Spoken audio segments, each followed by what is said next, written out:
ಅದಿತಿ, ಏನಮ್ಮ? ಎಲ್ಲಿ ಹೋಗಿದ್ದೆ? ಮಕ್ಕಳನ್ನ ಸ್ಕೂಲಿಗೆ ರೆಡಿ ಮಾಡಿ ವ್ಯಾನಿಗೆ ಹತ್ತಿಸ್ಬಿಟ್ಟು ಬಂದೆ. ಯಾಕೆ ಡಲ್ ಆಗಿದ್ಯಾ? ಹಾಗೇನಿಲ್ಲ. ಗುಡ್. ಇನ್ಮೇಲಿಂದ ಮಕ್ಕಳ ಜವಾಬ್ದಾರಿ ಎಲ್ಲ ನಿಂದೆ. ಅವ್ರನ್ನ ಡೈಲಿ ರೆಡಿ ಮಾಡಿ ನೀನೇ ಸ್ಕೂಲಿಗೆ ಕಳಿಸ್ಬೇಕು. ಅದಿತಿ, ಹೊತ್ತಾಯ್ತು, ಕಾಲೇಜ್ಗೆ ಹೋಗಲ್ವಮ್ಮ?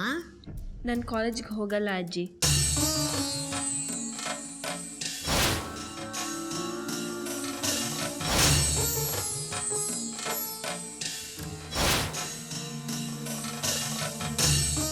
ಯಾಕಮ್ಮ ಹೋಗಲ್ಲ?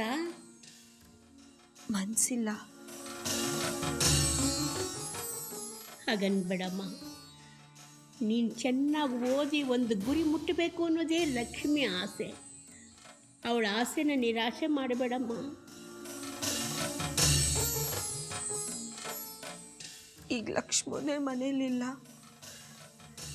ಅವಳು ಎಲ್ಲಿದ್ದಾಳೋ ಹೇಗಿದ್ದಾಳೋ ಅದು ನಮಗೆ ಗೊತ್ತಿಲ್ಲ. ಈ ಟೈಮಲ್ಲಿ ಕಾಲೇಜ್ಗೆ ಹೋಗಿ ಓದಿದ್ರು ಏನು ತಲೆಗೆ ಹತ್ತುತ್ತೆ?